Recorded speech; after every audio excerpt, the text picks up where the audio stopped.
morning, everybody. Welcome to this webinar on mechanical ventilation organized by AIIMS New Delhi at its set facility. As you know, the importance of ventilators is supreme in the management of serious patients of COVID-19 pandemic, and in keeping with this, there has been a push to have more and more ventilators for the better management of our patients. However, it's not just the machine, as in everything else, is the man behind the machine, which is very important. And in keeping with this subject, we have organized this webinar so that more and more physicians would be needed to manage ventilators, and it's not only the anesthetist who will be doing this if and when, God forbid, the pandemic accelerates and we have more and more patients. So train you and to refresh your knowledge on managing ventilators, we'll have three talks on managing ventilators, and this will be followed by a question and answer session. So like previous times, please do keep sending your question answers on the chat box, and we will try to answer as many of them as possible at the end of the session. So we will start the session with the first talk by Dr. Dalim from the Department of Anesthesia, Pain Medicine and Critical.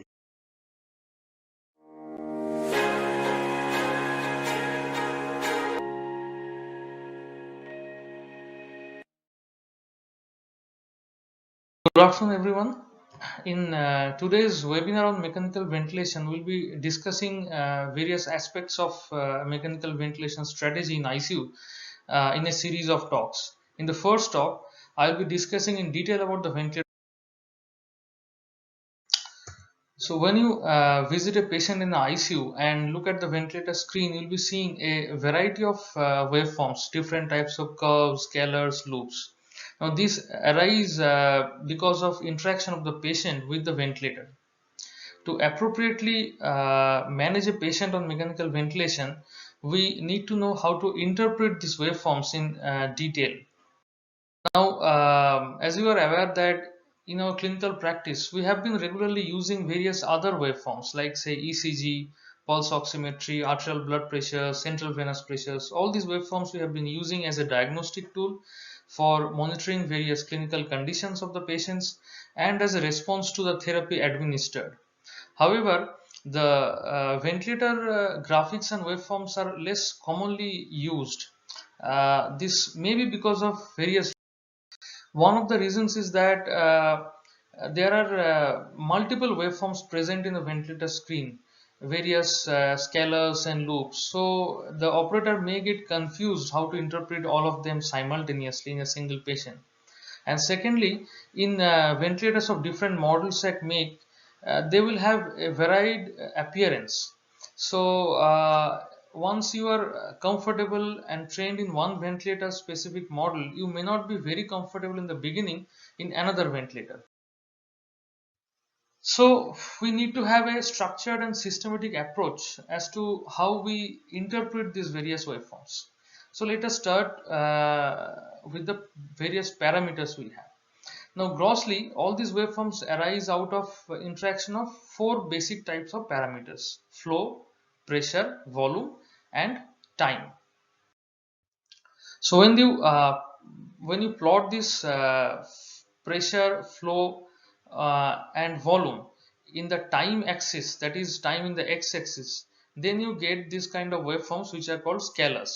So you have pressure time scalar, flow time scalar, and volume time scalar.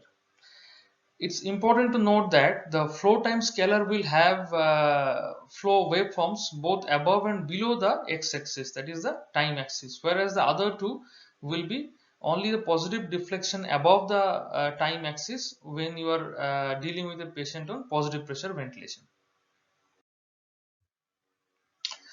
If you leave aside the time and plot the relationship of pressure and volume, you get a pressure volume loop. Similarly, if you plot volume and flow, you get flow volume loop. It's important to note that in pressure volume loop, the volume is in the y-axis, whereas in the flow volume loop, the volume is in the x-axis. Now there can be various shapes of these waveforms. The basic few shapes are square shapes, ascending ramp, descending ramp, sine, or exponential decay. So depending on the type of parameter you have chosen and the mode of ventilation, these shapes can vary. We'll come to that in detail. Now, what is one's respiratory cycle? One's respiratory cycle consists of the inspiration part and the expiration part. So in this figure, look at the middle waveform, which is a flow time scalar, and you can easily appreciate that it has a square waveform pattern. So the flow begins at the beginning of inspiration, reaches its peak at the beginning of inspiration, and it's maintained constantly in a square wave pattern. And when the flow ends, the expiration or the exhalation starts. During this constant flow phase, which is an inspiration phase, the pressure gradually rises in the ascending ramp pattern, and the volume gradually rises to a point when the ventilator cycles into exhalation. Till the start of the next complex, the expiration phase goes on. So the inspiration and expiration phase in combination forms one respiratory cycle. Now there are three different variables. If you analyze each complex of the waveform, you will realize that the ventilation starts with a trigger. Now the point A suggests that this is the trigger. So it can be a time-based ventilation, which is a time-triggered ventilation, or a patient can trigger his own. So now this can be again a flow trigger or a pressure trigger, depending on what the ventilator senses. When a patient initiates a breath, the ventilator can sense change in the flow or change in the pressure in the system, and depending on that, it is called either flow trigger or pressure trigger. Similarly, there will be a parameter which will limit the delivered ventilation, the tidal volume. So this limit can be flow limit in case of volume control, or it can be pressure limit in case of a pressure control. There will be another parameter which will determine when the ventilation will cycle from inspiration to expiration. This is called cycling. So it can be volume cycle in case of a volume control mode, it can be time cycled in case of pressure control mode, or it can be flow cycle in case of pressure support mode. So now let us analyze the scalars of different modes of ventilation. We'll start with the volume control ventilation. The volume control ventilation is one of the most commonly used ventilation mode. So I'll suggest that whenever you look at the scalars, the pressure, flow, and the volume time scalars, first have a look at the scalar which is showing you a square wave pattern. So in this picture, in the middle scalar, you see that it is square wave, and this is a flow time scalar. So that means that this is flow limited ventilation, because flow is square wave pattern, and the flow terminates when a specific amount of volume has been delivered in this case. So the cycling is volume cycling. So to describe it, in the beginning of inspiration, the flow reaches at its peak and flow is maintained in a constant pattern. During this time, the pressure keeps on rising in an ascending ramp pattern, and the volume gets delivered till a point when the preset tidal volume has been delivered. At this point of time, the cycling occurs, and inspiration ends, expiration begins. So this becomes a flow limited and volume cycled ventilation. If the patient triggers this ventilation, this will be patient triggered. However, most of the times in VCB mode, patients are deeply sedated or paralyzed, so ventilator delivers each breath in a timely fashion. So these are time triggered. So the VCB becomes a time triggered, flow limited and volume cycle ventilation mode. In pressure control ventilation, look at again the square wave pattern. It is the pressure time scalar. So this becomes a pressure limited ventilation. The set peak inspiratory pressure is achieved at the beginning of inspiration, and then this pressure is maintained constantly throughout the inspiration phase. And during this phase, to maintain the constant pressure, the initial flow, which was the peak inspiratory flow achieved at the beginning of inspiration, gradually decreases in the descending ramp pattern, and till the time inspiratory time is there, it continues. So this becomes a time cycle ventilation mode, where the constant pressure will be maintained till the inspiratory time, and the flow descends till the end of inspiratory time. And during this time, the volume delivered will depend on the patient's compliance and the resistance. So the pressure control mode becomes a time triggered, pressure limited, and again time cycle ventilation.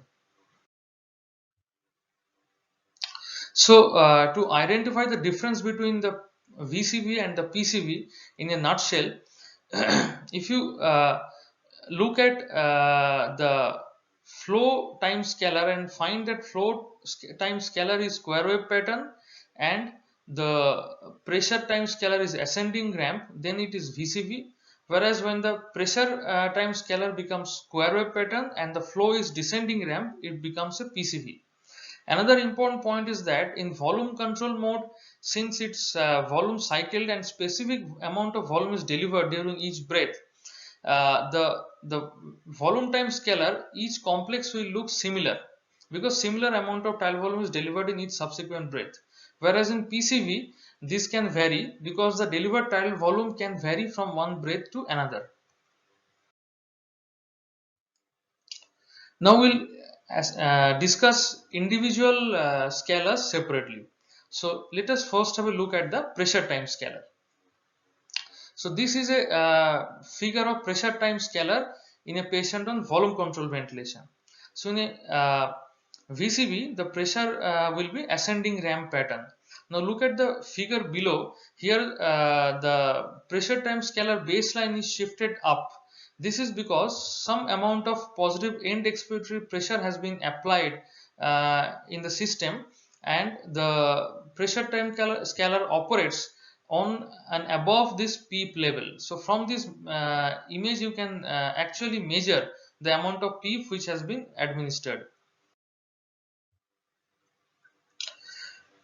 Similarly, in this figure, if you observe, you will be finding that there is difference in the pressure time scalar pattern in the figure above and the below.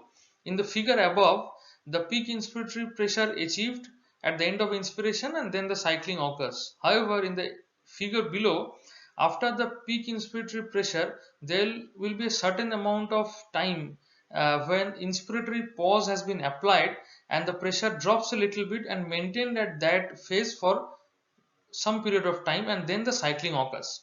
So this suggests that an inspiratory pause has been applied, and this is applied to measure the plateau pressure. We'll be discussing it in detail.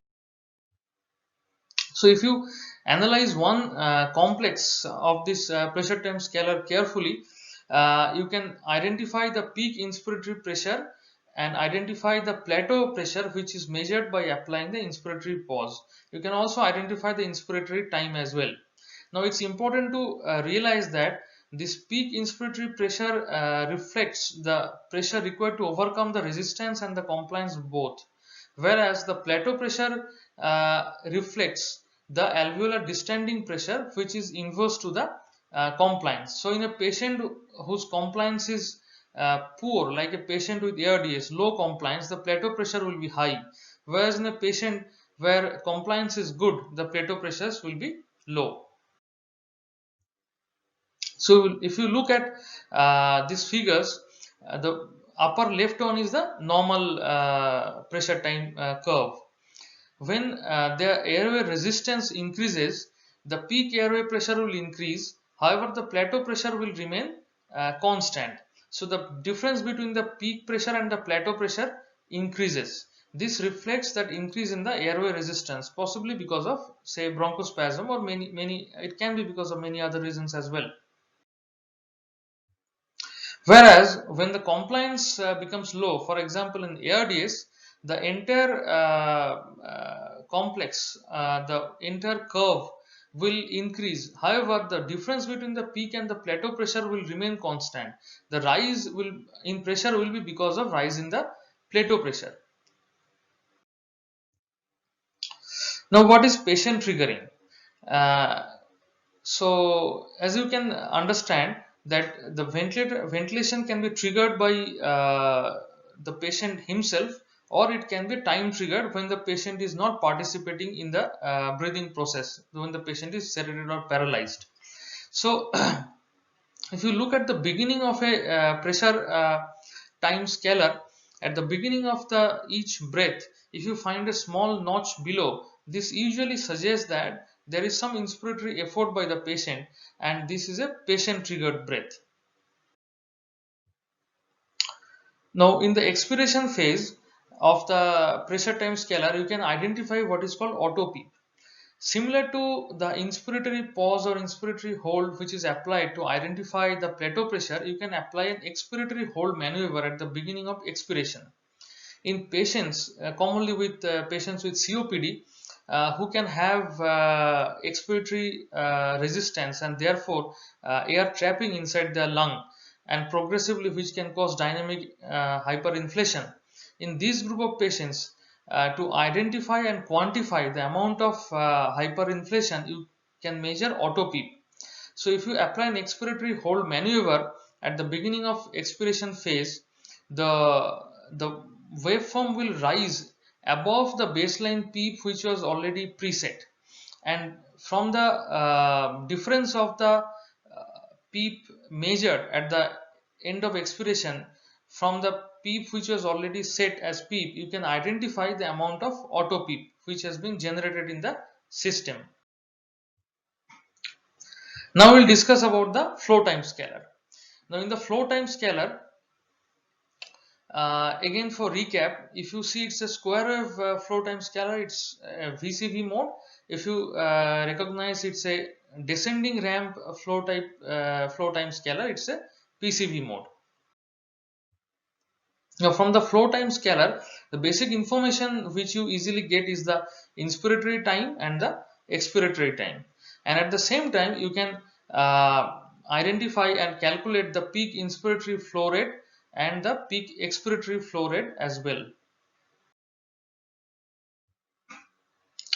Now the basic difference between these two types of flow time scalar, the constant flow versus descending flow, is that, or the decelerating flow, is that in constant flow the flow is maintained constantly during the entire phase of inspiration, so the pressure gradually keeps rising till the end of inspiration when it reaches the peak inspiratory pressure.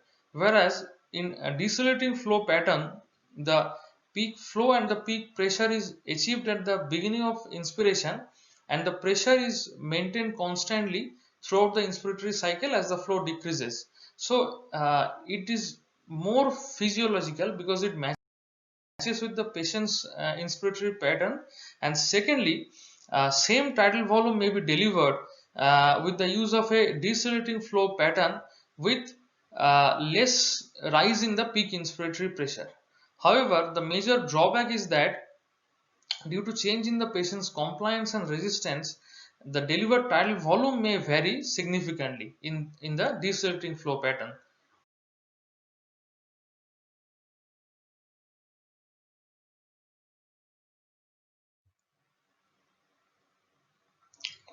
Now from the flow time scalar, what more information you can get? Look at this figure. The inspiratory phase, in the inspiratory phase, the flow does not return to the baseline the way it should have been. The dotted line shows the normal descending ramp pattern of the flow time curve. Here what happens, the flow takes longer time to reach to the baseline, and it may not even reach baseline at times. So it suggests that the increased work of breathing is there, possibly because of some airway obstruction, probably inspiratory airway obstruction. This can happen because of maybe you have a smaller size of endotracheal tube, or patient biting the tube, or there is some obstruction in the airway. Similarly, if you see the similar pattern in the expiratory phase of the flow time scalar, here you see that the expiratory flow does not return to the baseline at all, and it takes longer and longer period of time, if at all, if it has to return to the baseline. So it suggests that there is significant expiratory airway obstruction, and the continued flow suggests, and the beginning of the next breath, even before the flow has reached the baseline, suggests that there is significant amount of air trapping has occurred. So this is a characteristic pattern which is observed in COPD patients on mechanical ventilation. From a distance, by identifying the flow time scalar, you can easily understand that there is significant air trapping has occurred, and there are various methods to correct. One of such methods is to administer bronchodilator.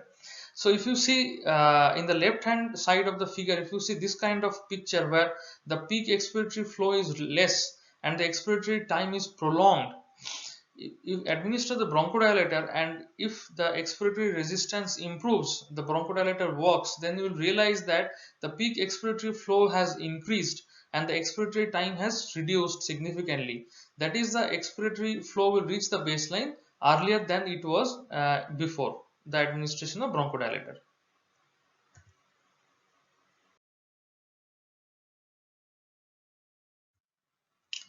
Another important utility of this flow time scalar is the adjustment of inspiratory time.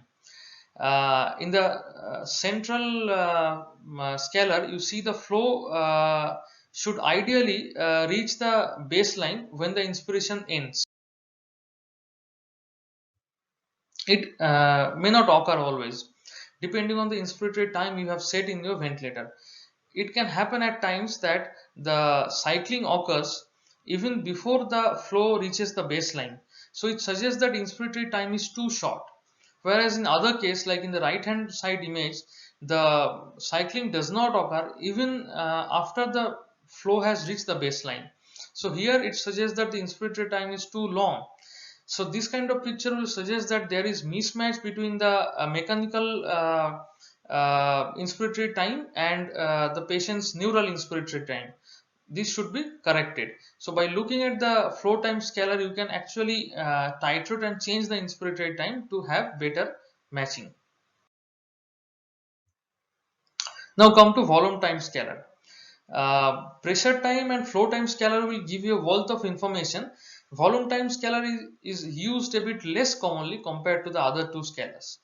To identify the difference between VCV and PCV, grossly they look the same. One important difference is that the volume time in the volume control mode, the tidal volume is fixed. So the each subsequent complex of the volume time scalar in VCV mode will look the same. Whereas the volume can vary a little bit in the PCV mode if there is change in the patient's compliance or resistance. So the subsequent waveforms may vary in their size. And sometimes in the pressure control mode, you can notice a small plateau at the top of the volume time scalar. This is because the flow might have reached the baseline, but the inspiratory time is still being continued. So the tidal volume has been delivered and already when the flow has reached the baseline, but a small plateau is occurring because the cycling has not yet occurred. However, if you have applied inspiratory hold at the end of inspiration in the VCV mode, then also you can see this kind of pattern in VCV mode.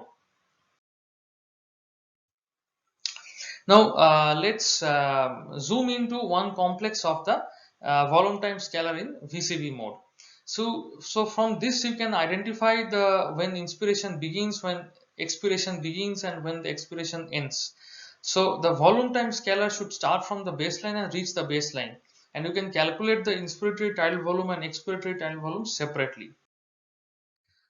Now, what are the different abnormal patterns you can identify? One is air trapping or leak. If you find this kind of picture where the expiratory volume does not reach the baseline, or there is sudden truncation, it suggests that the inspired volume has not come out entirely. So it can be because of certain amount of air trapping, like in patients with COPD, asthma, emphysema, or it can be because of a volume leak, because of maybe some circuit leak or endotracheal tube cuff leak. You can also see that during the expiration phase, the volume takes longer time, exhale volume takes longer time to reach the baseline and come out of the lungs. So it suggests that probably there is either some expiratory resistance because of the bronchospasm, or it can happen because of a blocked expiratory malfunctioning expiratory valve. Now let us come to the pressure support mode. This is one of the common winning modes, and the main difference of pressure support mode from a volume control or pressure control mode is that here almost all the breaths are patient triggered, because patient's own inspiratory effort is augmented by a set pressure support level. So if you look at the pressure time scalar of a PSV mode, you'll realize that all the breaths are patient triggered breath, and the pressure time scalar shows a kind of constant or square wave pattern. So this is a pressure limited ventilation mode. Now the flow is here again the decelerating flow like the pressure control mode, but the basic difference is that the flow does not return to the baseline at the end of inspiration, because the cycling here is flow cycle, and we set a specific percentage of flow at which the cycling will occur. For example, if you set a flow cycle of 25%, which is commonly used, then the flow will terminate and cycling will occur once the flow has reached 25% of its initial peak inspiratory flow. So this mode becomes patient triggered, flow cycle, and pressure limited mode of ventilation. However, in PSV mode, there is always a backup ventilation rate. So if the patient does not breathe for a certain period of time on his own, the ventilator will initiate its own breaths, which will be time cycle.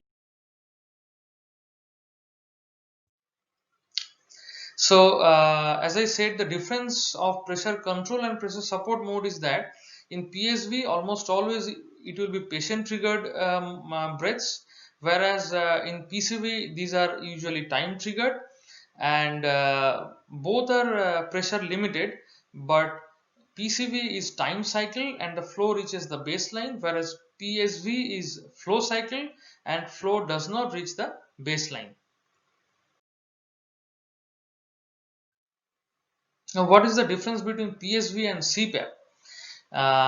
In PSV, you administer a PEEP as well as inspiratory pressure support. In CPAP, you administer a constant positive airway pressure throughout the respiratory cycle.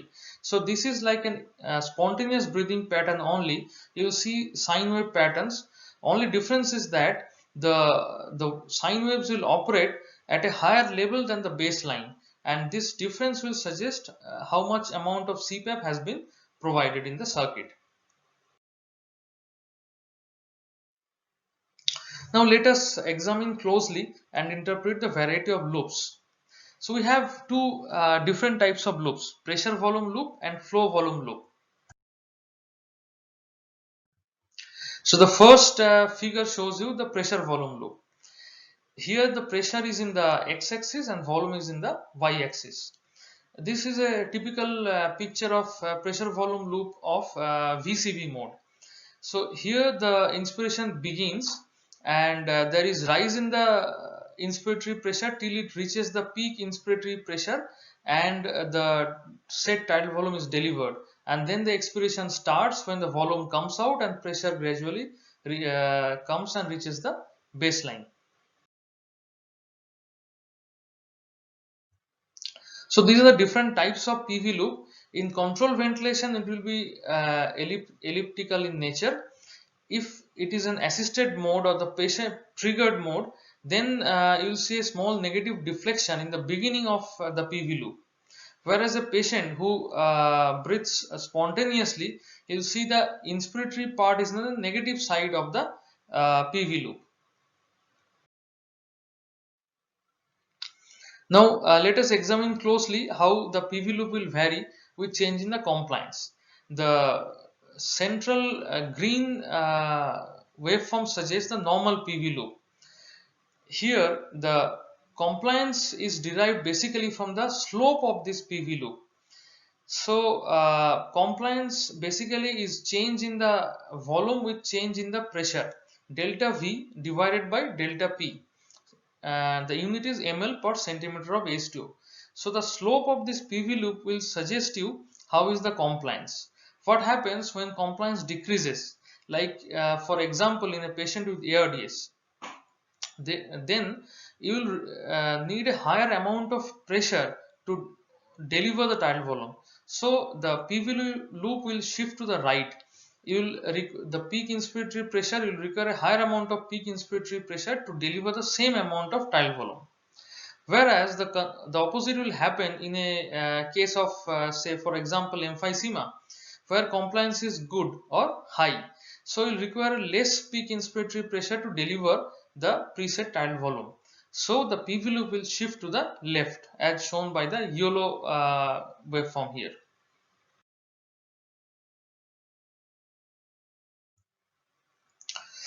What happens in PCV mode?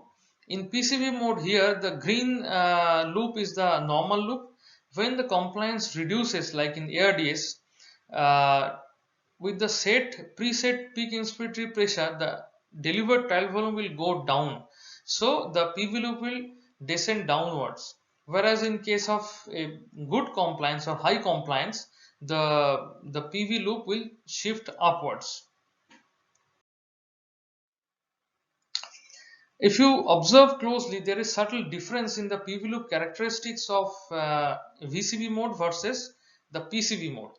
As you are aware, in the PCV mode, the pressure rises fast in the beginning of inspiration and reaches the peak inspiratory pressure. Then throughout the inspiration, it is maintained at that level.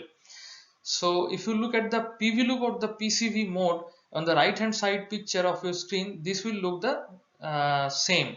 Initial rise in the pressure and then the pressure is maintained constantly. This will give the PV loop an appearance of square wave in comparison to the elliptical nature of the PV loop in VCV mode. Now next, it is important for us to understand the inflection points. uh, the If you observe closely, the slope of this PV loop tells you how the compliance is. If you follow the inspiratory limb of the PV loop, there will be a point where there is change in the slope angulation of the PV loop. So initially the pressure rises higher, but delivered tidal volume is less, and beyond a certain point the rise in pressure is less, but the delivered tidal volume is high. So this point suggests lower inflection point, which means essentially the point of alveolar opening. So we presume that at this point the alveoli open up, and beyond that the compliance improves and we require less amount of pressure further to deliver the subsequent part of the tidal volume. Whereas in the expiratory phase, beyond this point, which is known as upper inflection point, the alveoli start closing and the volume starts coming down faster, and the change in the pressure subsequently is less. Initially the change in the pressure was more. So the importance of understanding the upper and the lower inflection point is that between these 2 points the alveoli are supposed to be open. So when you are judging how much PEEP you should administer in a patient, if you administer PEEP between these upper and lower inflection points, theoretically you should have majority of the alveoli open during both the phases of respiration. Now sometimes you can see this kind of picture, which is called beaking in the PV loop. The beaking suggests that the alveolar over distended. Beyond this point, further increase in the peak airway pressure will not deliver any more tidal volume, and we should immediately reduce the delivered tidal volume or reduce the set peak inspiratory pressure in the ventilation to avoid ventilator induced lung injury. Now, many times you will understand that the PV loop has increased in size and width, although the slope remains fixed. So, if you find that the inspiratory part of the PV loop has increased in width, it suggests that more and more inspiratory resistance is there. It can be because of endotracheal tube size is too small or kinked, or patient is biting the tube. Similarly, if you find the expiratory part of the PV loop has increase in width, then it may be because of increase in the expiratory resistance. For example, maybe because of secretions or bronchospasm. Now let us come to the flow volume loops. Now this figure shows a typical flow volume loop of a spontaneously breathing patient. Here the volume is plotted in the x-axis and flow is plotted in the y-axis. So from this you can calculate the tidal volume, the vital capacity, the peak expiratory flow, and forced expiratory flows at 25%, 50% and 75% of the tidal breath. Now we need to identify the various abnormalities in the flow volume loop. For example, this figure shows an increase in the expiratory airway resistance in the grossly. If you look at this picture, you will realize how the flow volume loop varies in an obstructive lung disease versus in a restrictive lung disease. The green dotted loop in the center suggests how it looks in a normal patient. In a restrictive lung disease, the lung volumes are low, so the size of the flow volume loop will be smaller, whereas the shape tends to remain similar. In obstructive lung disease, the obstruction in COPD patients is predominantly expiratory obstruction. So we'll identify that the expiratory part of the flow volume loop is truncated, and you can see a scooped out pattern in the expiratory limb of the flow volume loop. It will be clear in subsequent. Now have a look at this various types of flow volume loop. In figure A, you can find a normal flow volume loop of a person with normal lung.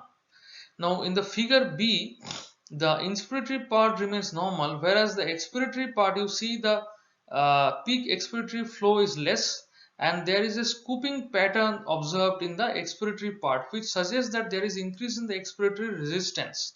So this is a typical picture of a COPD emphysema patient. Now what happens, you have a fixed upper airway obstruction, for example a growth in the vocal cord in a C. larynx. The lungs are normal, but the fixed obstruction will obstruct the flow in both inspiration as well as in expiration. So in the figure D, the inspiratory and expiratory part of the flow volume loop both have been truncated, whereas the width of the flow volume loop is same as the normal lung, because the lung volumes are normal in this case. What happens if you have a variable obstruction? Look at the picture in the figure of E. Here we presume that the patient is having a variable extrathoracic obstruction. For example, a patient with colloid goiter. In an extrathoracic obstruction, the inspiratory flow will be reduced because of the negative inspiratory pressure and the pressure of the mass during the phase of inspiration.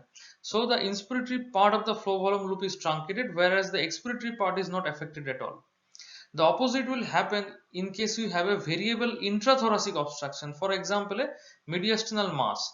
During inspiration phase, due to the negative intrathoracic pressure, the trachea and bronchi will remain patent, whereas during the expiration phase, the positive intrathoracic pressure in combination with the mediastinal mass will compress the trachea and bronchi, and you have an obstruction in the expiratory phase of the flow. So a variable extrathoracic obstruction will have inspiratory flow truncation, whereas a variable intrathoracic obstruction will have an expiratory flow truncation.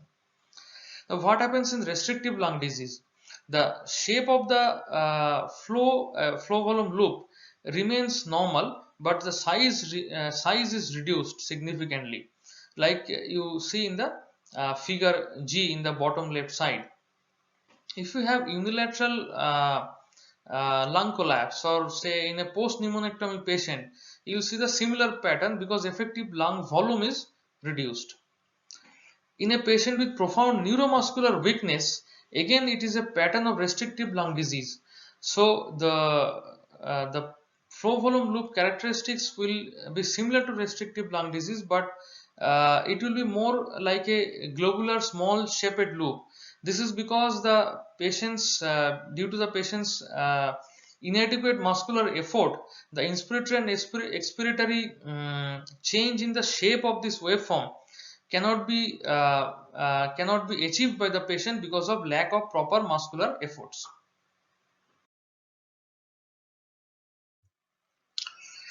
Now, the flow volume loop looks differently in a patient who is on positive pressure ventilation. Here, the inspiration will be above the x-axis and expiration will be below the x-axis. So, by looking at the flow volume loop, here again you can identify the tidal volume delivered, the peak inspiratory flow, and the peak expiratory flow. Now, do they look different in a VCV mode versus a PCV mode? Yes. So, if you remember the flow characteristics of VCV mode, it is a constant or the square wave flow pattern. So, this will be reflected in the flow volume loop as well. The inspiratory part of the flow volume loop will be having a plateau in the top of it. Whereas in the PCV mode, the flow is a decelerating flow pattern, which will be evident from the look of the flow volume loop in a patient who is on PCV mode. Now, various abnormalities you can identify by just have a look at the flow volume loop. For example, in this picture on the right hand side, this suggests the abnormality you found in a patient with increased airway resistance.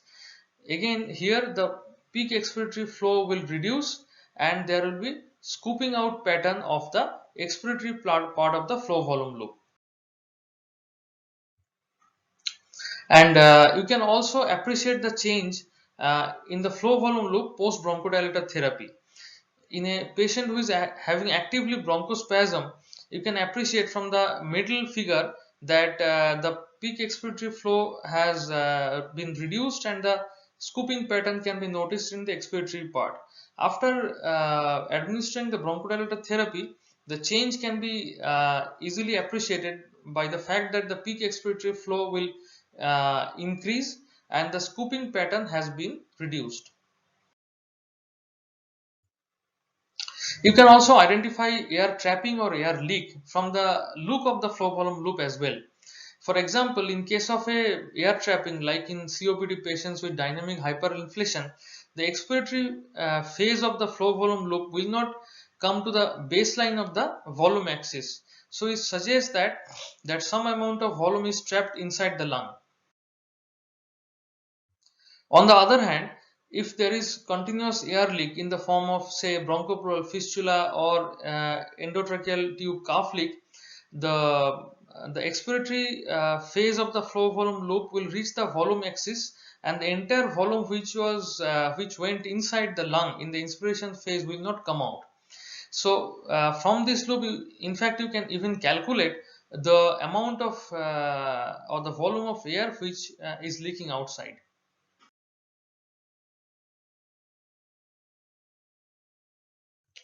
So, to summarize, we have three types of scalars: the pressure time, flow time, and the volume time scalar. Among them, the pressure time and flow time scalars will give you the wealth of information.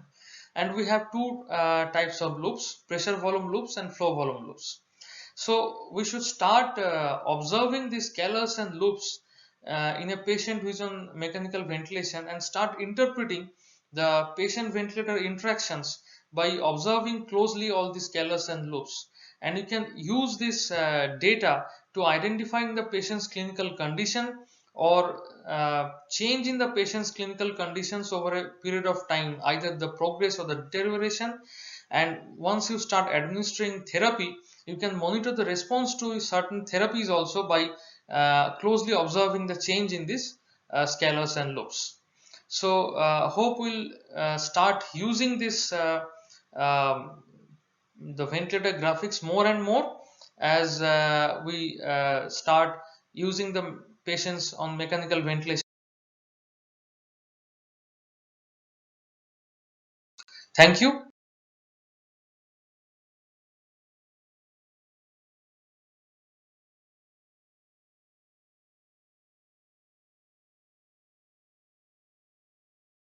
Good afternoon. I'm Dr. Rahul Kumar Anand. I work in the Department of Anesthesiology, Pain Medicine and Critical Care. I'll be discussing about modes of mechanical ventilation and their management.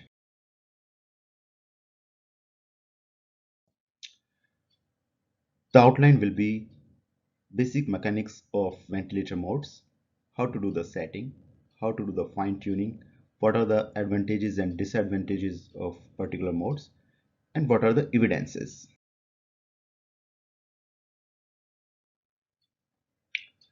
I'll be discussing about volume control ventilation, pressure control ventilation, pressure support ventilation, SIMV with pressure support, and APRV.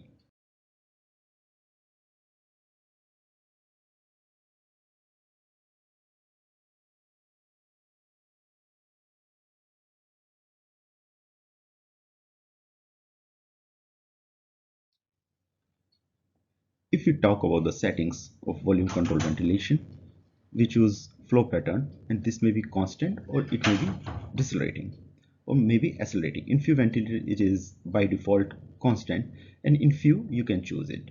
Flow rate may be increase or decrease in few ventilators, whereas in other form of ventilator we can increase or decrease it by changing inspirator. FiO2 is usually set 100% at the time of intubation, then we can decrease it as per the SpO2 of the patient. Inspiratory trigger is around 2, whether it is pressure or whether it is flow, we keep it around 2.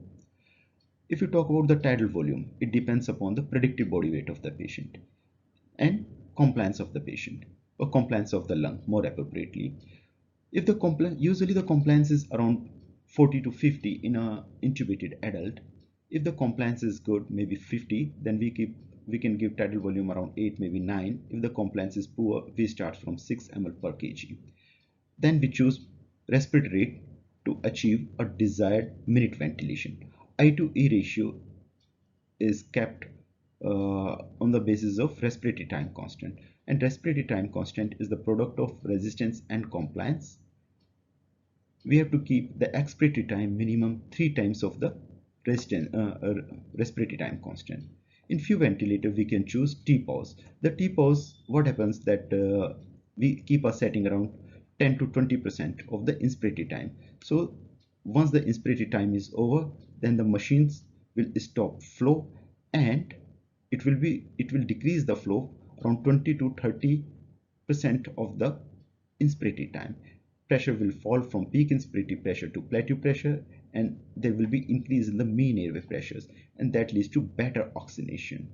We keep it around 20% in ARDS patients, and in COPD patient we should not keep it. In COPD patient, if you are keeping it, it will increase the inspiratory time, and that too on the cost of the expiratory time. Therefore, it is recommended not to use it in COPD patient. If you talk about the PEEP, then we can choose the PEEP depending upon the compliance of the lung. If the compliance is poor, then we can go for high PEEP more than 10. If the compliance is good, then we must stick to less than 10 PEEP. We can choose PEEP according to the ARDS network table, or we can choose it on the basis of lower inflection point of pressure volume curve, or we can derive it by using compliance optimization technique. In this technique, what we do is we set a particular PEEP, see the compliance, then again increase it to know about the best compliance, and we keep the PEEP where there is best compliance. Or we can also use driving pressure. In the driving pressure, it is the subtraction of plateau pressure from PEEP. We have to keep it less than 14. We can also see stress index. To see stress index, patient should be on the constant flow, volume control ventilation. Then the pressure time we see it. This is the flat part. It should be like this in normal, which suggests that stress index is 1. If it is over distending, means the concavity is upwards, then the stress index is more than 1, and it suggests that we have to decrease the PEEP. And if the concavity is towards the downside, that means the stress index is less than 1, we can increase the PEEP if it is like that. Or we can use an expiratory transpulmonary pressure to assess the PEEP. It is kept around 0 to 2. Or we can use CT scan electrical impedance tomography to set the PEEP. Then there is another section which is known as alarms. We have to keep the alarms as per the requirement of the patient. By default, the alarms are in between 20 to 2000 ml. So the range is very high. We have to set the alarms as per the requirement of the patients. In the advantages of volume controlled ventilation, it is associated with decrease in the work of breathing, and minute ventilation is quite predictable. Whereas if we talk about the disadvantage, the problem is with the change in the compliance, there will be change in the plateau pressure, and that may lead to ventilator-induced lung injuries. So one has to be very much there. Actually, in all patients, in all mechanical ventilated patients, the things are dynamic. We must do a setting and see the patient within few hours of within 1 or 2 hours of doing that setting. Coming to the fine tuning of the volume control ventilation. Now you see here there is difference in this pressure time scaler and this pressure time scaler. What happens when there is increased respiratory demand and machine is not able to provide that demand or that flow properly, then there will be some concavity, upward concavity in the pressure time scaler. This suggests flow asynchrony. That means the flow, the inspiratory flow you are giving is not appropriate, and you have to adjust it by increasing the flow, or you have to see why the flow supply demand mismatch is there.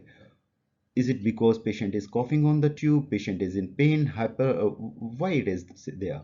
Then you have to treat according. If we give less amount of the time during inspiration or less amount of support during inspiration, it will lead to a asynchrony, which is known as double triggering. It is especially very true in ARDS patient. What happens in when we give less amount of the tidal volume, then the neural inspiratory time is more and the ventilatory inspiratory time is less. That leads to asynchrony. Patient will try to breathe more. Machine will try to exhale and patient will try to breathe. That will leads to breath stacking. High amount of tidal volume, as we can see here, this is breath stacking. The tidal volume is very high and this leads to ventilator induced lung injury. And why this tidal volume is high? It is because patient is not able to exhale. Without proper exhalation, the second breath is started. The treatment is we should increase the support. Increase the support means if patient is on volume control ventilation, we should increase the tidal volume. If the patient is on pressure control ventilation, we have to increase the P inspired. Okay, that's how we can take care of. Coming to pressure control ventilation, it may be patient or machine triggered, limited by pressure, and it is cycled by time. In the settings of pressure control ventilation, we start from high FiO2, 100% FiO2, and we decrease it as per the requirement of the patient as per the SpO2 or as per PaO2. In the triggering, we can choose flow trigger or volume trigger. We keep it around 2. In the inspiratory pressure, this inspiratory pressure is about above PEEP. So we keep it so that adequate amount of tidal volume can be generated. And in the, if you talk about I to E ratio, the I to E ratios should be such that there should be some proper deceleration of the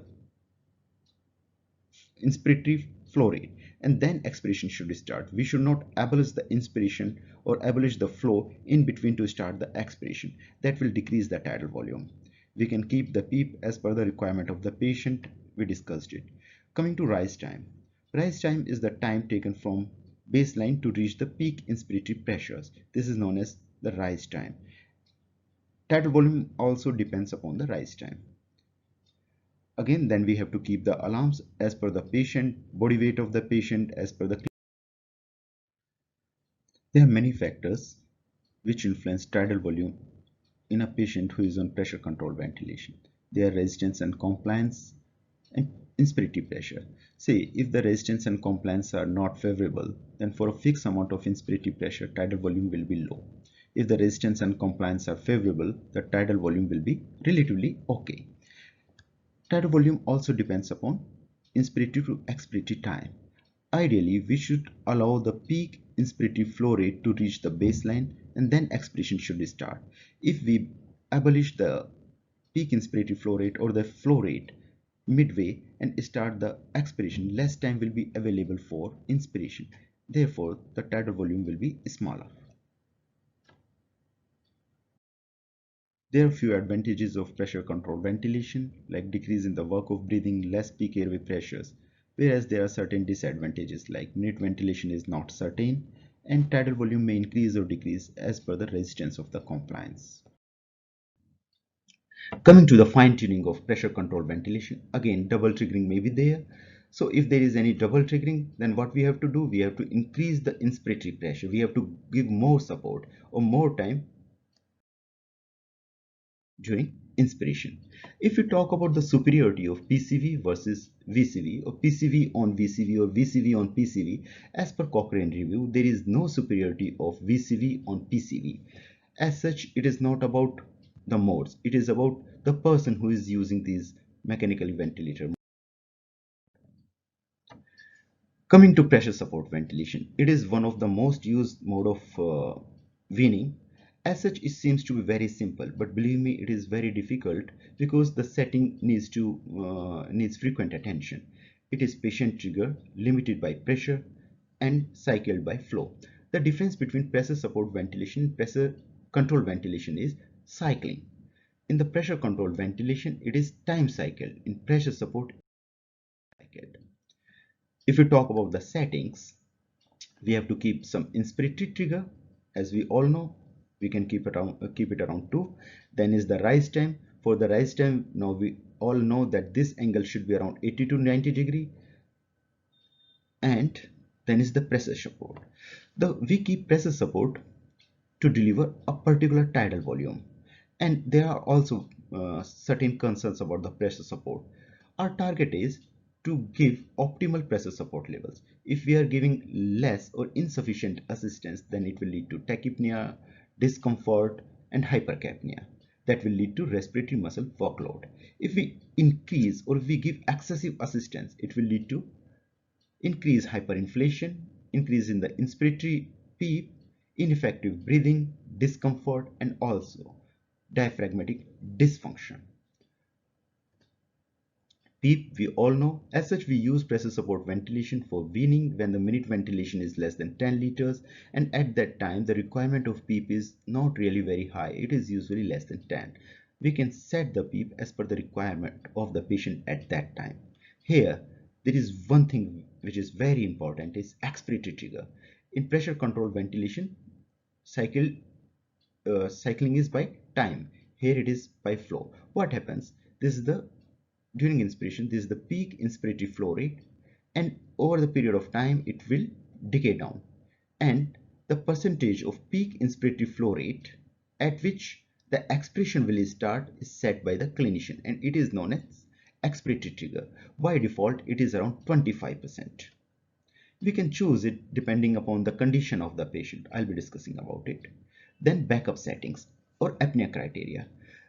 The first and foremost requirement for pressure support ventilation is preserved ventilatory drive of the patient. If patient is not able to trigger the ventilator, then we have to keep some backup settings to avoid decrease in the minute ventilation. So we consider some apnea time around 10 to 30 seconds depending upon the condition of the patient, and then we choose some tidal volume, some respiratory rate, so that a minimum amount of minute ventilation may reach the patient. Coming to factors affecting tidal volume.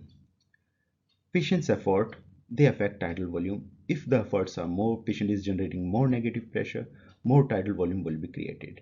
It also depends upon resistance and compliance of the lung.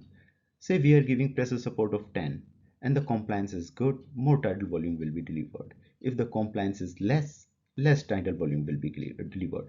And if the resistance is more, what will happen? Then the less amount of tidal volume will be delivered at a particular setting of pressure support. If we increase the pressure support in a patient who is having normal resistance and normal compliance, tidal volume will increase. Then is the expiratory trigger. Expiratory trigger tells us about the inspiratory time. If we keep the expiratory trigger towards the lower side, maybe 10, that means once the peak inspiratory flow rate reaches to 10% of its original, then expiration will start. That means more time will be available for inspiration, and if more time is available, more tidal volume will be there. Coming to the fine-tuning of pressure support ventilation. Let's assume there are two sets of patient. One is the patient with increased resistance like COPD patient. The another one is subset with decreased compliance like obesity, scoliosis, or a patient who is recovering from ARDS. In a patient with increased resistance, we want to give less time in inspiration and more time during expiration, because we all know that expiration is the product of it. Expiratory time depend upon respiratory time constant, and this respiratory time constant depends upon resistance and compliance. If we are having a patient whose resistance is more, that means patient will spend more time during exhaling out the gases. So what we should do is we should keep the expiratory trigger towards the higher side. Higher side means if this is the peak inspiratory flow rate, then we have to keep it around 50% of the peak inspiratory flow rate, or 60 or 70 depending upon the condition of the patient. Now you see, if we allow it to decay down to 25%, then it will give more time to inspiration. Normally we keep it as 25 because it's a default setting. In patient of COPD we have to keep it around 50 to 70. In coming to a patient with the decreased compliance, we should allow it to decay down completely, because we know in a patient with decreased compliance there is decreased respiratory time constant, and that's why they need less time. In the fine tuning, this is another form of problem which we routinely see in patient on pressure support ventilation. Now you see here there is a small notch in the end of the inspiration. It is because ventilator is giving support, or ventilator is giving inspiration while patient wants to exhale. Therefore, the trouble is there. The treatment is decrease the pressure support or give less time for inspiration.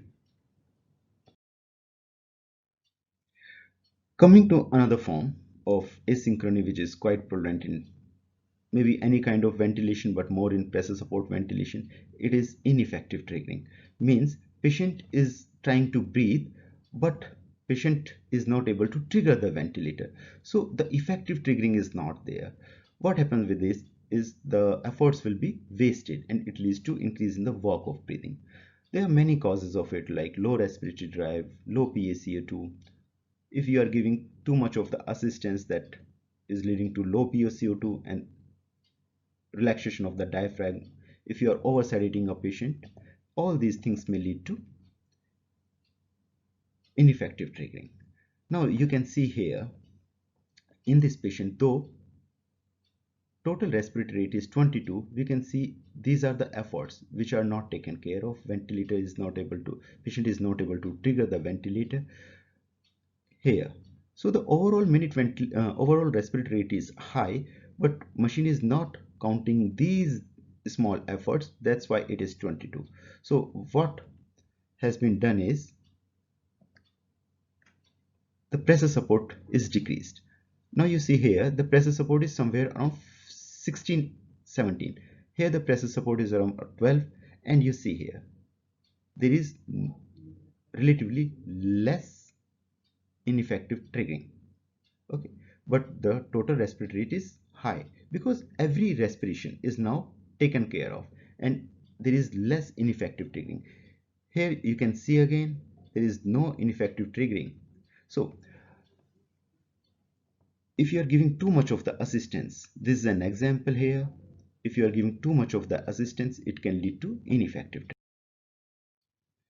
There are few advantages of pressure support ventilation, like it decreases work of breathing, it is very good for weaning, it leads to preservation of respiratory muscles, and it is associated with less patient ventilator asynchronous. There are certain disadvantages, like it requires patient's respiratory drive to work, and the minute ventilation is less certain.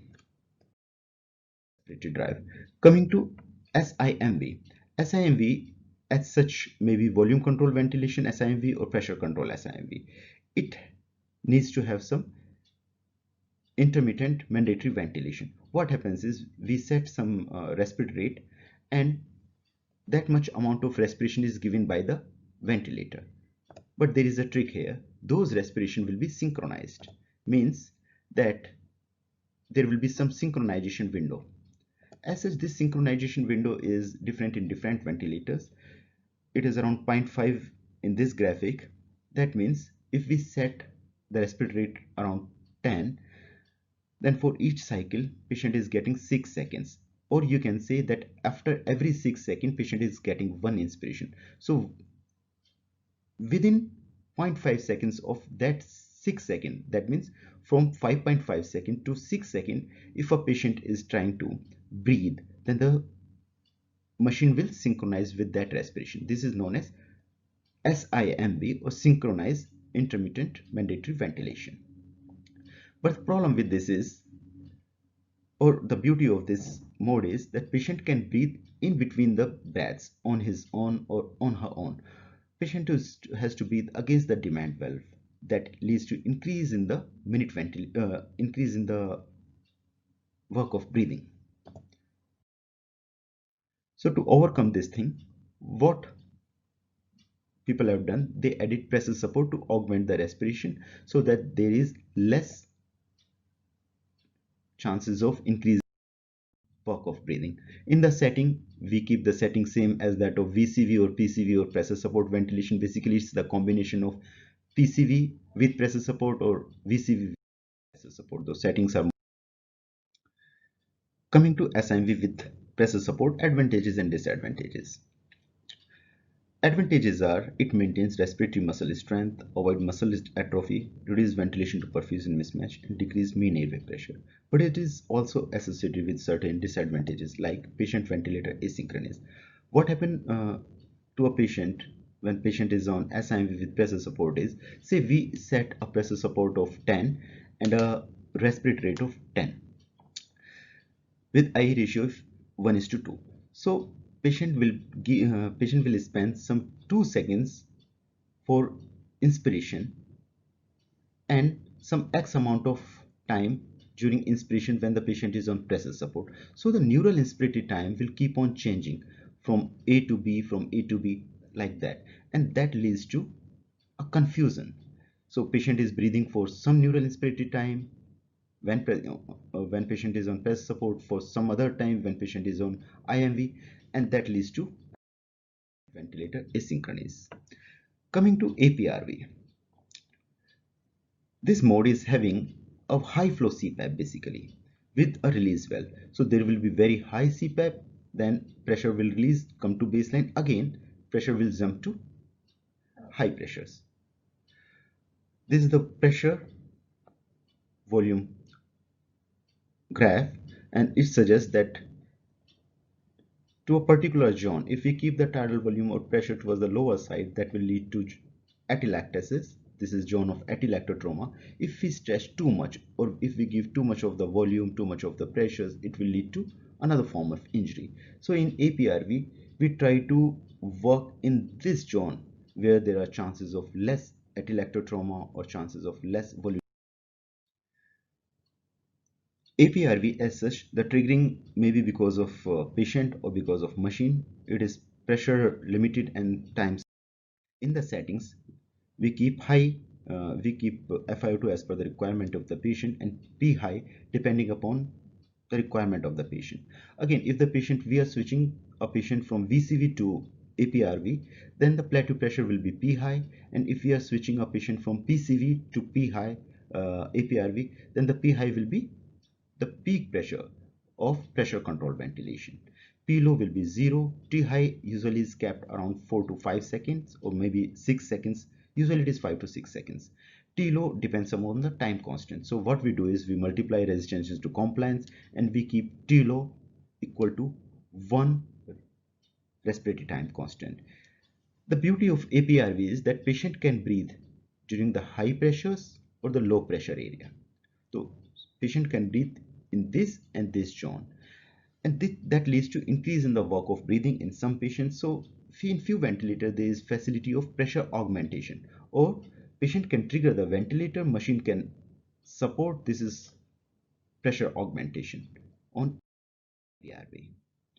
To wean a patient the methodology is drop and stretch. What we do is we decrease the inspiratory pressure and we stretch the inspiratory time from 5 or 6. We keep the inspiratory 5 or 6 seconds. The inspiratory time is stretched to 10 or 12 seconds.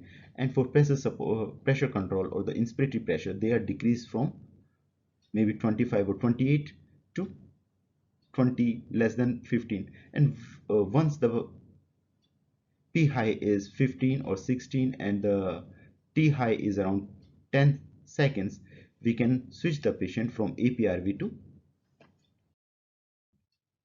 There are certain advantages of APRV. It is associated with very good alveolar recruitment and improved oxygenation. Preservation of spontaneous breathing is there. That means less sedation is required. Basically, it leads to reduction of left ventricle transmural pressure. That means decrease in the left ventricle afterload.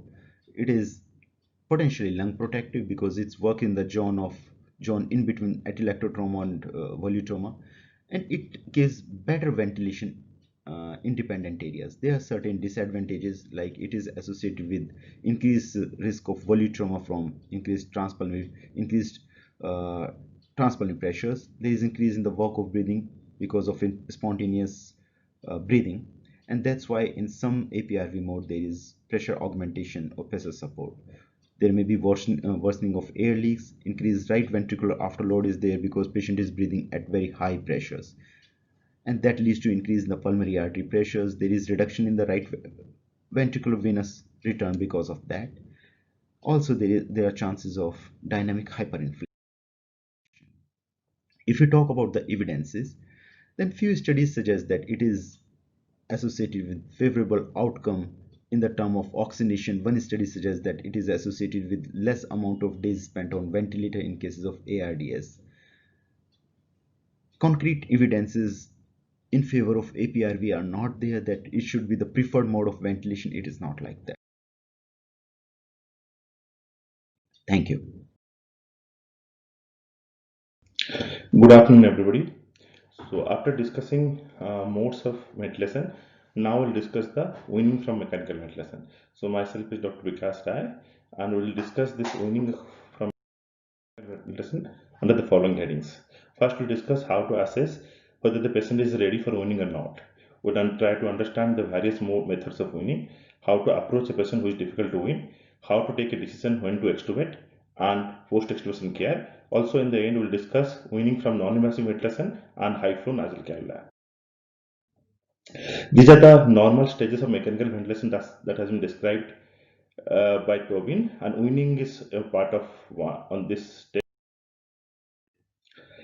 Weaning is defined as the process of liberating the patient from mechanical ventilation and endotracheal tube. It's basically decreasing the support from the from the ventilator so that the patient can take control of his or her own ventilation. Liberation from the mechanical ventilation is a more appropriate term and is nowadays frequently used instead of weaning. Why weaning? Because it decreases morbidity, there's a lesser chance of ventilation associated lung injury, lesser chance of VAB, venous thromboembolism, and GI bleed. Also, it decreases mortality and reduces resource utilization.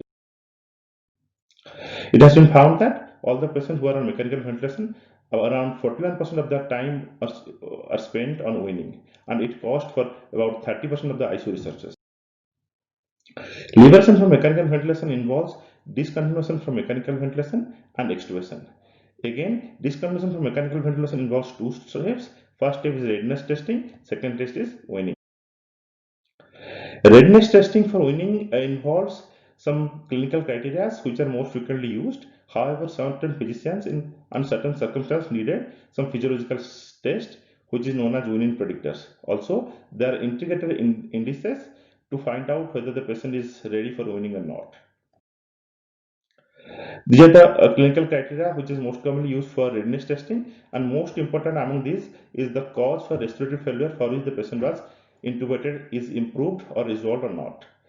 Apart from that, PF ratios more than 150, saturation more than 90% with FiO2 less than 40%, and a PPUF less than equal to 5 cm water, pH more than 7.25, hemodynamical stability, no or minimal vasopressor support like noradrenaline 5 mics per kg per minute, or able to initiate an inspiratory effort, hemoglobin more than 8%, core temperature less than 30°, mental status that the patient should be awake, alert, and easily arrangeable are the criteria which has to be taken into consideration. Apart from this, optimized fluid status is also important because it leads to failure of weaning. These are the weaning predictors, which are mostly based on some physiological parameters like oxygenation or gas exchange, low measurement of load on the respiratory system, measurement of the respiratory muscle capacities. Found that none of these weaning predictors are found to be superior or superior to the objective clinical criteria in predicting patient's readiness to wean.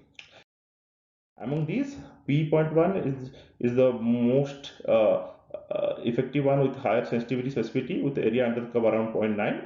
It is basically the inspiratory drop of airway pressure at 100 milliseconds after airway occlusion.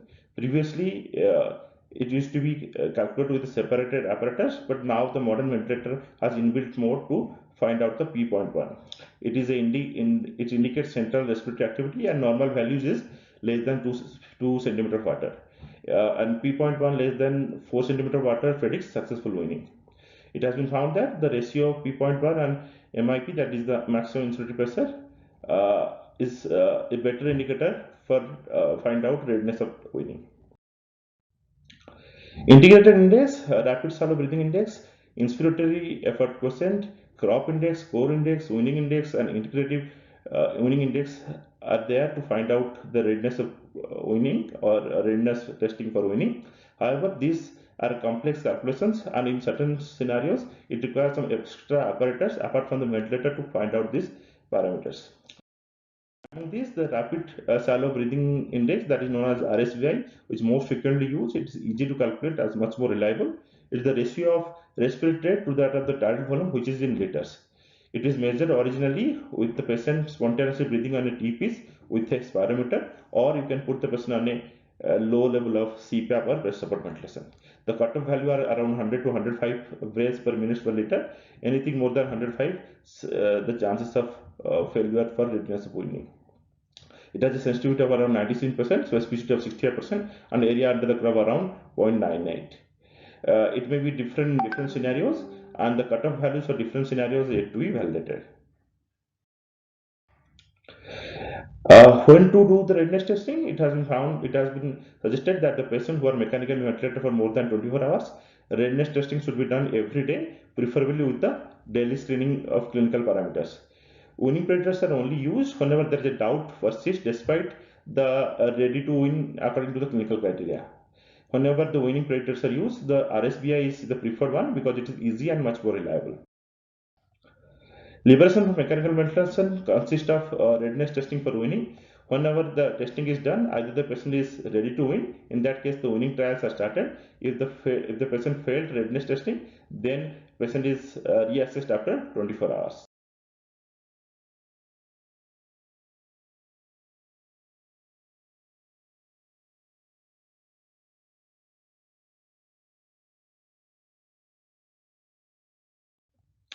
Different methods of weaning are the traditional methods are spontaneous breathing trial, progressive decrease in the level of support during process support ventilation, or progressive decrease in the number of ventilator assisted breath during IMV, that is intermittent mandatory ventilation. However, this is less preferred and it has been found to be not a good mode for weaning. Hence, the both modes of spontaneous breathing trials and progressive decrease in support are much frequently used. Newer modes like computer-driven automated process support ventilation and extubation to NIV are also popular. Based weaning method, it has been found that spontaneous breathing trial is simple, efficient, safe, and effective compared to other weaning methods. What is SPT? It is defined. It is basically a challenge to the patient so that the patient can breathe on his or her own. It is referred to the spontaneous breathing of patients through the endotracheal tube for a set period of time, which is normally 30 minutes to 2 hours, either without any ventilator support through a T-piece or with a minimal ventilator support. The minimal ventilator support is described as a low level of pressure support ventilation, that is 5 to 8 centimeter of water, a automated tube compensated mode, or a CPAP mode. The ATC or automated tube compensation mode, basically a mode in the ventilator to find out to adjust for the resistance that is offered by the endotracheal tube. Regarding the best method of SBT, the older study shows that no single SBT method is clearly superior to the other. However, the recent studies show that the SBT with low level of pressure support ventilation is preferred and has many advantages. The main advantage of low level of pressure support ventilation is in terms of whether there is a small endotracheal tube that is less than 7 millimeter internal diameter endotracheal tube are used, so that this can overcome the resistance offered by the tube. Also, during this, the patient is attached to the ventilator, so the ventilatory parameters can be monitored and alarm setting can be adjusted. Disadvantage is that it gives a false reassuring spontaneous breathing trial in cardiogenic pulmonary edema on COPD. Other methods that comparing the TPs with different mode of weaning has been found to be no difference in terms of reintubation rates or weaning success. Duration, the optimal duration of SBT is unknown. However, it ranges from 30 minutes to 2 hours. It has been suggested that the initial or the fast SBT should be at least 30 minutes. If it is failed, the subsequent SBTs, longer trial or longer duration may be attempted. However, prolonged SBTs or the winning trial is success or failure. This depends upon some subjective criteria and objective criteria. The subjective criteria are mainly agitations, anxiety, decreased mental status, diaphoresis, cyanosis, signs of distress, dyspnea, use of ascending muscles, and the objective criteria is tachypnea, less PO2 less than 60, PaCO2 more than 50 or increase in more than 8 to 10 millimeter by G, hemodynamic changes, tachycardia, hypertension, desaturation, and cardiac arrhythmia. Winning trial, as you know, is after the winning trial, there may be a success in the winning trial or a winning failure. Whenever there is a winning failure, you always sort out what is the cause or etiology of the failure, try to correct that, then proceed with the winning strategy. The common causes of winning failure are basically most common cause is the imbalance between the work of breathing and respiratory muscle capacity, volume overload, cardiac dysfunction, neuromuscular weakness, delirium, anxiety, and metabolic disturbances are other causes for winning failure. Optimal strategy whenever the winning is failed at first attempt is not known. However, SIMV should not be used as a winning mode because it has been found to be inferior to the other modes. Optimal winning strategy involved once daily SBT, which if failed, you should return to the supportive mode and again look for the reversible causes and look for the readiness of winning in next day.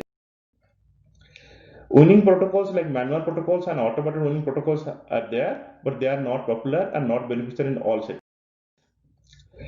Winning can be classified as simple winning, difficult winning, and winning. Winning, whenever the first SBT is successful and the patient is extubated, is known as simple winning. If it takes 2 to 3 SBTs or maximum up to 7 days, it is difficult winning. And if it is more than 3 SBTs or more than 7 days, it is known as prolonged winning. As you can see from this different studies, it has been found that prolonged winning has a mortality, ICU mortality from 18 to 42%, which is difficult. Winning involves identifying the cause, treat the cause, and resume a particular definitive winning strategy. Again, if the winning is successful, then you have to decide for the decision has to be taken for extubation and patient should be extubated. The decision of extubation should be taken after a thorough assessment of the safety of intubation, assessment for the post-extubation stridor, assessment for potential difficulty with reintubation, and assessment for timing of extubation. Assessing safety of intubation is basically to determine whether the patient is medically stable or not, the patient has successfully passed the winning trial, and assess whether the patient can protect his or her airway or not. This is assessed mainly by cough strength, secretions, and level of consciousness, which is the person should be awake, alert, follows command, and preferably off any sedatives. Cough strength is mainly assessed informally by doing deep suctioning at the bedside to assess whether the presence or absence of gag reflex or cough. It can be quantified using a spirometry with peak expiratory flow less than 60 liters per minute, suggesting of high failure rate. Also, index card method can be used. The secretions, although can be measured quantitatively, mostly the frequency of suctioning is taken as a surrogate for amount of secretions, and a requirement of suctioning every 1 to 2 hours is significant and is suggestive of a failed extubation. One of the most that has been found that post-extubation stridor occurs in less than 10% of the patient who is critically ill and intubated. The cause is mainly vocal cord edema or injury or secretions or dysfunctions of the vocal cords or tracheostenosis. The risk factors for the post-extubation stridor are many, as like prolonged intubations, low GCS, female gender, history of asthma, excessive large ETT, more age, high Apache score, aspiration, many. However, for assessing the risk of post-extubation stridor, mostly cuff-link tests are used. Newer modality like laryngeal ultrasound or simultaneous use of both cuff and cuff leak can be used. Has been traditionally used to find out the risk for post-extubation stridor. It can be done quantitatively or qualitatively. Qualitatively, normally the cuff is deflected and the endotracheal tube is blocked and the audible leak is checked with a use of stethoscope. For quantitatively, the patient is attached to the ventilator and the volume loss between the inspiratory and expiratory target volume is calculated. A cutoff for more than 100 ml is found to be significant. However, this should be with the normal traditional ventilation with higher target volume. With the contemporary use of lower target volume ventilation, this cutoff may not be accurate. However, a volume loss around more than 20% of target volume is better in those settings. As you know, the cuff-link test is cuff-link is present, then the patient is planned for extubation, and if the cuff-link is absent, then the extubation is deferred and other measures like steroids are chosen. However, the absence of a cuff-link alone is an imperfect predictor with a sensitivity of 85% and specificity of 70 to 95%. How to approach a cuff-link test when the patient is ready for extubation? You find out whether the risk factor of laryngeal edema or post-extubation stridor are present or not. If there is no risk factor, do not check for any cuff leak, directly extubate the patient. If the risk factor is present, you go for a cuff leak test, and if leak is present, then you extubate. If there is no leak, you start some short course of steroid as soon as possible, preferably 60 mg of IV methylprednisolone, and after 4 to 6 hours extubate even if the cuff leak is absent. Other regimens of steroids like 40 mg IV bolus or 20 mg IV of methylprednisolone for 4 days are also equally effective. In the end, all the patients should be observed in the ICU. For assessing potential difficulty for intubation, sedation, difficulty airway scores, obesity, whether the patient has any difficulty during the first intubation, and operator's ability and skill should be taken into consideration. Timing or optimal timing of extubation is unknown, preferably in the daytime or in the morning. Preparing extubation, always estimate the oxygen requirement by the patients. Always have a target for the post-extubation saturation. Extubate the patient in upright position with removal of the tube during exhalation. After extubation, every patient should be supplemented with oxygen. Post-extubation care. In post-extubation care, these are the risk factors for intubation like a weak cough, frequent suctioning, a positive fluid balance during the 24 hours preceding extubation, pneumonia, age more than 65 years with cardiac and respiratory diseases, reduced or absent cuff leak and delirium. So according to this, if the patient have a low risk of intubation, which is around 80 to 85% of the patients, all the person in the post-op period should be on low flow oxygen only. If there is a high risk of intubation, which accounts for around 15 to 20% of the patients, aggressive monitoring and management with continued medical therapy, oxygenation, and airway clearance should be instituted. All patients should not be extubated to NIV or HFNC. However, in selected patients, these ventilation modes can be used. Patients with established post-extubation respiratory failure, which account around 14% of the patient, a therapy targeted to the suspected etiology of respiratory failure should be started, along with simultaneous trial of high flow nasal cannula, NIV, or both NIV plus high flow nasal cannula should be started. Those patients who are unplanned extubation have a high risk for reintubation within 12 hours, so there should be low threshold for intubation, and the patients who fail due to post-extubation stridor should be reintubated immediately. After a short steroid course, cuff-link test and extubation should be planned preferably over a airway exchange catheter. A second failed trial for extubation should always lead to tracheostomy.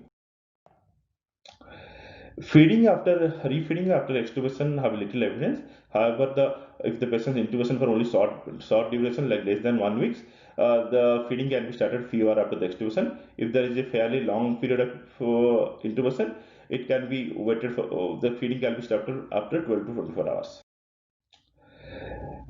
Now coming to weaning from non-invasive ventilation, as per the invasive ventilation, always the readiness for weaning criteria, similar clinical objective criteria should be used to find out whether the patient is ready for weaning or not, followed by one of the few methods of weaning should be selected.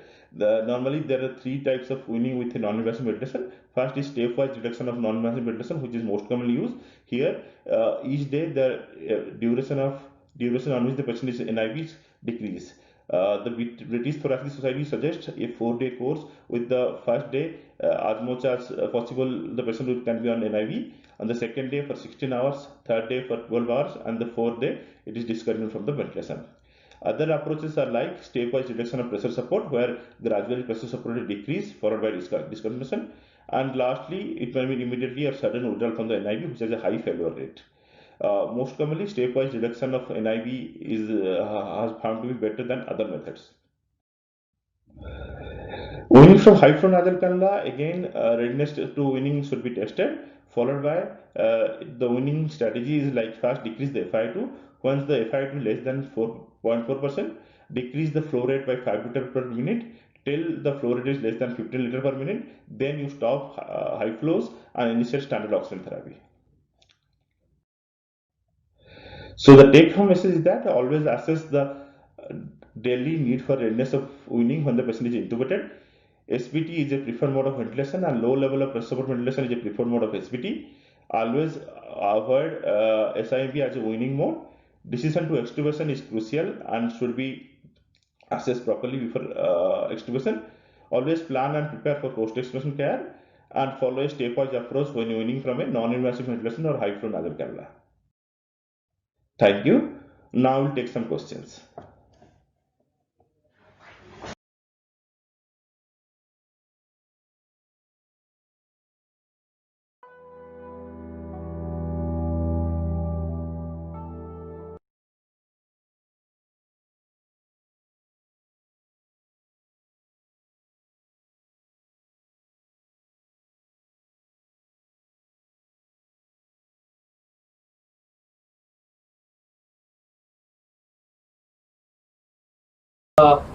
We have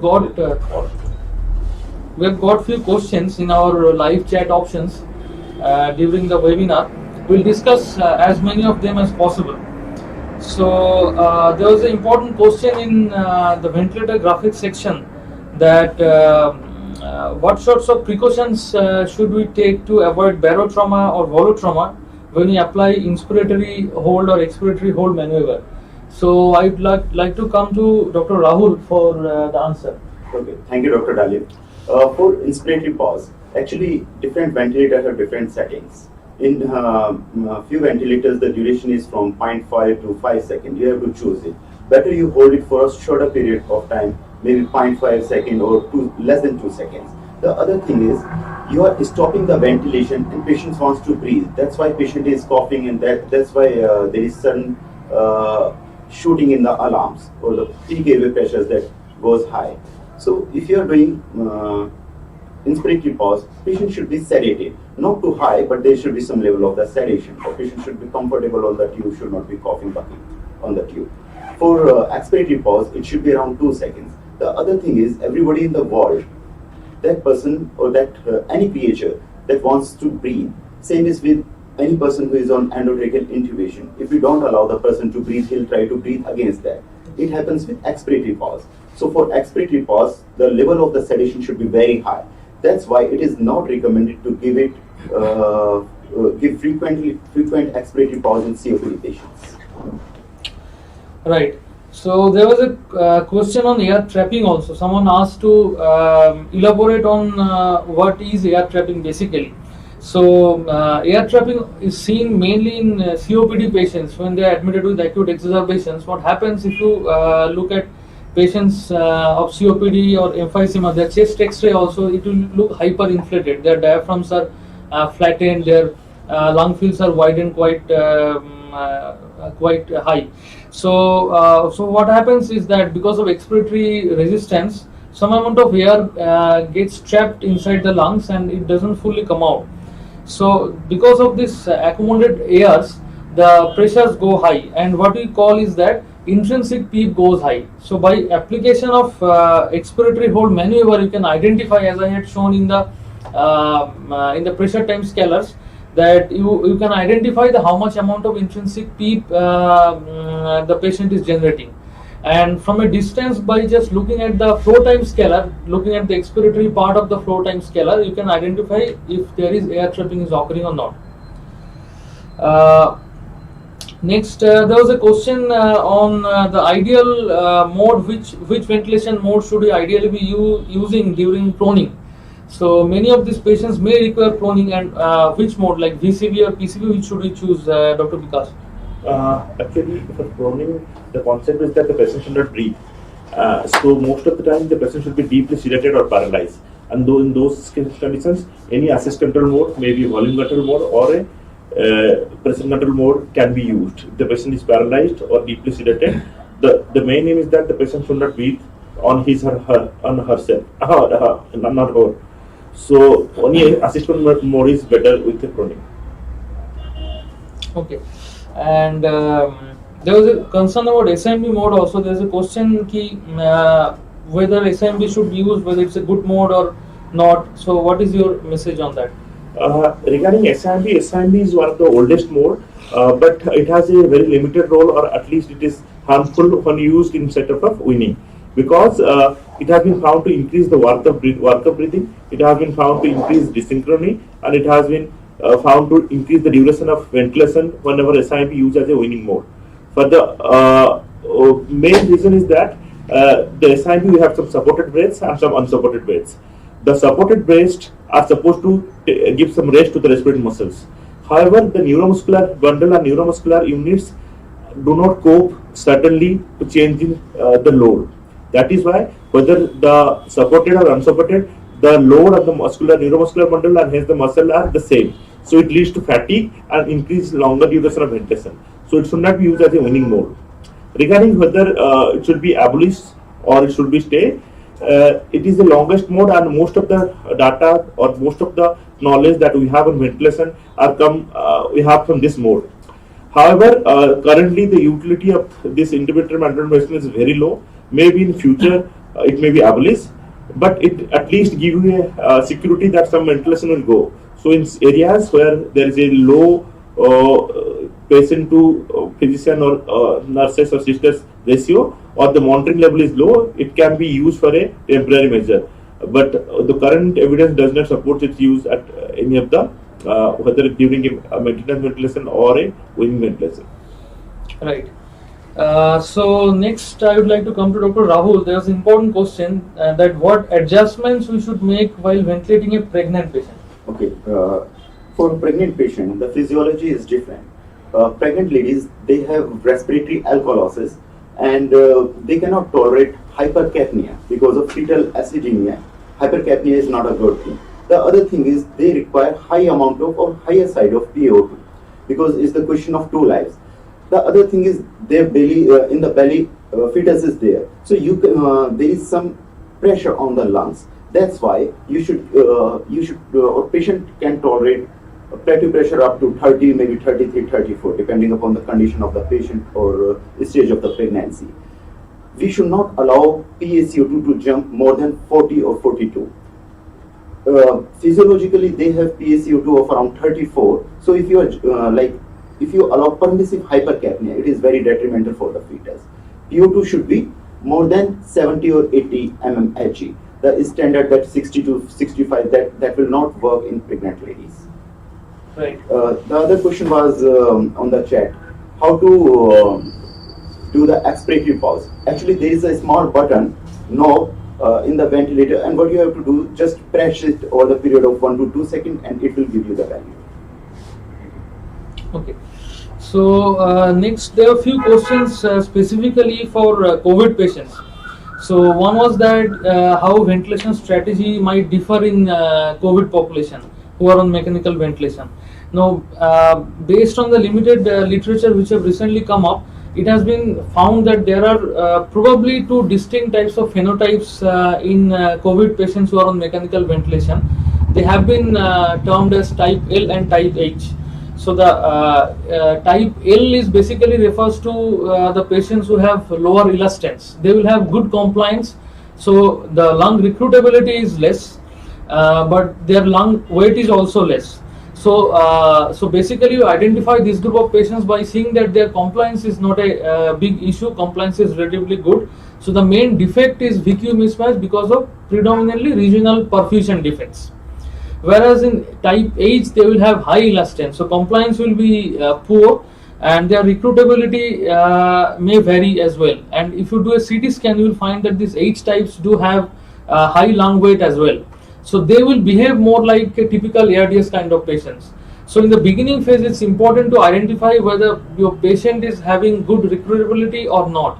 So depending on that, you can choose a ventilation strategy in a particular way. So type H will require more of ventilation strategy in the line of ARDS, whereas in type L, the tidal volume may be a little more, and there may be certain role of inhaled nitric oxide which are coming up in the literature. However, having said that, these phenotypes are not mutually exclusive, and they can actually evolve from one to another. Now, there was a question on role of high flow nasal cannula or NIV in COVID patients. So, Dr. Vikas, would you like to answer that? Yeah, actually, there is a lot of concerns regarding use of non-invasive ventilation currently in COVID patients. The main issue is the generation of aerosols. So, if you come to non-invasive ventilation, mainly it may be a high flow nasal cannula or a non-invasive ventilation with a face mask, and the third option is a helmet. So, as per the current guidelines from different societies, there are some conflicting measures. Some people advocate to use it, some people don't advocate to use this in COVID patients. However, mostly it has been publicized or advertised that if you are using a non-invasive ventilation, whether high flow nasal cannula or any type of face mask or helmet, it should be ideally used inside a room which has a negative pressure with at least 10 to 12 cycles per hour of cycling. But these things in many centers, including in our country, are hard to find because negative pressure rooms are very low. So, but now there are different point of view coming in from different sections of the world, mainly where there is a heavy load of COVID, like from Italy and New York. So the thing is that the mortality whenever the patient is intubated is very high, in up to 80% in New York, and most of the patients are going with a hypoxemia because it's like the patient will be talking and very happy, or everything will be normal, and within hours he or she will be very hypoxemic. So there is mostly knee-jerk reaction to intubate the patient and put on the ventilator. That is not only putting extra load on the healthcare provider because you have to manage a patient on ventilator, also the scarcity of these ventilators. So they have been suggesting that if you can use this high flow nasal cannula or these non-invasive ventilation in a scenario where all the patients in a room or in a ward or in an ICU, if they are positive, you can use it. And mainly in younger patients which might be reporting with this support for a shorter duration time, maybe 1 or 2 days, and you can definitely get rid of intubation and ventilation, mechanical ventilation that has its own problem. So that is one point of view. Another point of view is that if you are trying to use this to choose between the helmet, face mask, and this high flow nasal cannula, there is very little data with helmet. But with whatever studies you have in simulated models, helmet has a very less aerosol generating capacity. So if you have a helmet, you definitely can use it. But rather, if you don't have a helmet, you don't waste your resources to buy the helmet. You can go with a non-invasive ventilation with normal mask or high flow nasal cannula. The Society of Critical Care Guidelines, the Society of Surviving Sepsis Guidelines, they recommend high flow nasal cannula over NIV because the aerosol generating property with this high flow nasal cannula is less than that of the face mask. So it is in the current point of view of that, you should not strictly adhere to the negative pressure room to use this hypernasal cannula. If you have a large patient load, so you can definitely go with non-invasive ventilation, but in a much more secure way, where all the patients will be COVID positive, so that the transmission will be less. Also, there is a concern regarding the flow rate. If you have a lesser flow rate, maybe less than 40 liters per minute, the distance or the aerosol generator will not travel a lot of distance, so that will again restrict the spread of the transmission. Yeah, but one more thing we should remember that the patients in whom they are really hypoxic and intubation may be required, the HFNC or NIV should not be used to delay Yes. the intubation, because that can cause a big the problem. the previous epidemic or pandemic that we have with the SARS or MERS, there is a strong correlation. If you use a non-invasive ventilation and it is failed, the incidence of morbidity and mortality in those patients who have a failed intubation is very high. So if you are using any type of non-invasive ventilation, that should be strictly monitored, and a short duration, every 30 minutes you monitor the patient for at least 2 hours or 3 hours or maximum 4 hours, and you have to take a decision whether the patient intubate or not. Delaying intubation will not only increase the morbidity but also increase the mortality in these patients. Yes. Okay. There was an important question. I will come to Dr. Rahul for that. How important is the scavenging in OTs and ICU ventilators? Okay, I'll come to IC ventilator first. In IC ventilator, if you are using HMEF, that is heat and moisture exchange filter, that is also having viral filtration rate of 99.999%. You have to use it in between the endotracheal tube and the circuit, and also you have to use expiratory filter, which has also the capacity of viral filtration. If you are using both of these two techniques, there is hardly any issue of transmission. It will not cause much damage. Same is with the OT ventilator. If you are using two HMEF, one at the junction in between the endotracheal tube and the Y piece, and the other towards the expiratory link, then you can use it, and there is no problem with it. Yeah. So in this context, this use of these viral filters are very, very important. We always prefer to use the closed circuits in this group of patients. However, if at all you have to use at times any open circuit like a Bain circuit, always use these viral filters between the mask and the connector of the circuit, and preferably avoid ambu bag and mask ventilation. But even if you have to use at times, always place a viral filter just above the mask, between the mask and the ambu bag.